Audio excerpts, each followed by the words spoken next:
ភាពការប្រមាណថ្ងៃនៅប្រាសាទតំបន់នេះសូមជម្រាបបន្តិចគេមានគោលបំណងមួយគេជាអ្នកបង្កបញ្ហាមានយើងអ្នកបង្កបញ្ហាទេគេអ្នកបង្កបញ្ហាឯបង្កបញ្ហាដើម្បីអីខ្ញុំអត់យល់ដល់ទេស្រុកគេយ៉ាងម៉េចនយោបាយគេយ៉ាងម៉េចខ្ញុំអត់យល់ទេក៏ប៉ុន្តែភាគីគេជាអ្នកបង្កបញ្ហាដើម្បីអីមួយខ្ញុំមិនហ៊ាននិយាយទេក៏ប៉ុន្តែខ្ញុំគំនិតខ្ញុំគឺថាគេបង្កបញ្ហាក៏ប៉ុន្តែរហូតមកដល់ថ្ងៃនេះម៉ោងនេះពេលនេះកន្លែងនេះម៉ោងយើងកំពុងអង្គុយនិយាយគ្នានេះយើងបានសម្របសម្រួលគ្នាក្រោយពីយើងមានប៉ះពាក្យសម្ដីគ្នាក្នុងប្រាសាទជាមួយខ្ញុំផ្ទាល់ក្រោយមកមេបញ្ជាការកងកម្លាំងសារនារីថៃហ្នឹងគេជួបជាមួយខ្ញុំ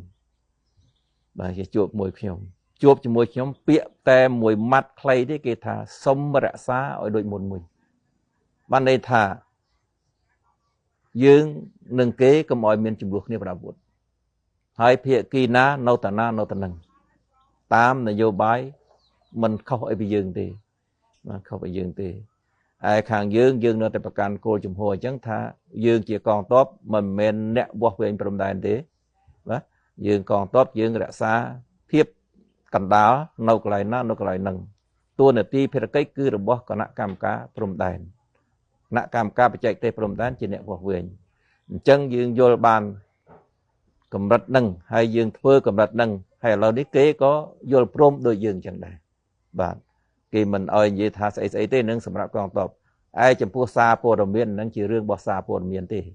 សារព័ត៌មាននិយាយចេះនិយាយចុះតាមនេះតាមនោះហ្នឹងគឺខ្ញុំមិនដឹងទេនឹងសិទ្ធិរបស់សារព័ត៌មានទេតែសភាពការជាក់ស្ដែងរបស់ខ្ញុំនៅកន្លែងនេះសប្តាហ៍នេះអត់មានបញ្ហាអីទេ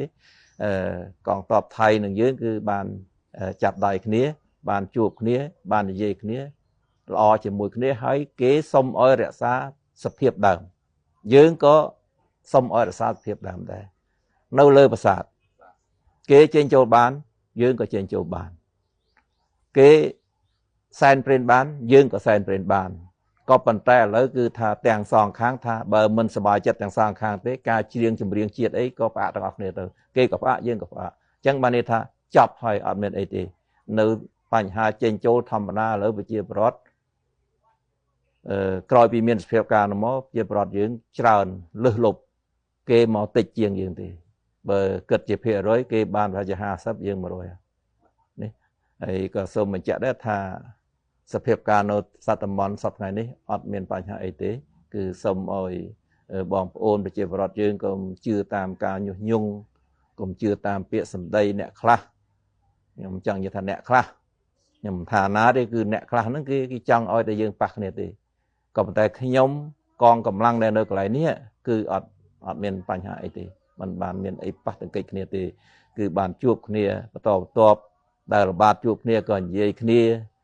ហើយការនិយាយគ្នាឥឡូវនេះសម្ដីតែមួយទេគឺថាសុំឲ្យដូចមុនវិញអានេះគេអ្នកផ្ដើមនិយាយហ្មងសុំឲ្យដូចមុនវិញហើយយើងគឺក៏យើងមិនចង់អីខុសពីមុនទេចង់ឲ្យបានដូចមុននៅមួយគ្នាទៅហើយទឹកដីរបស់ណាខាងណាគឺថាក្រុមបច្ចេកទេសគេវាស់វែងទៅគឺចប់ហើយអាហ្នឹងគឺសូមជម្រាបអំពីសភាពការជាក់ស្ដែងនៅកន្លែងនេះមកដល់ម៉ោងនេះ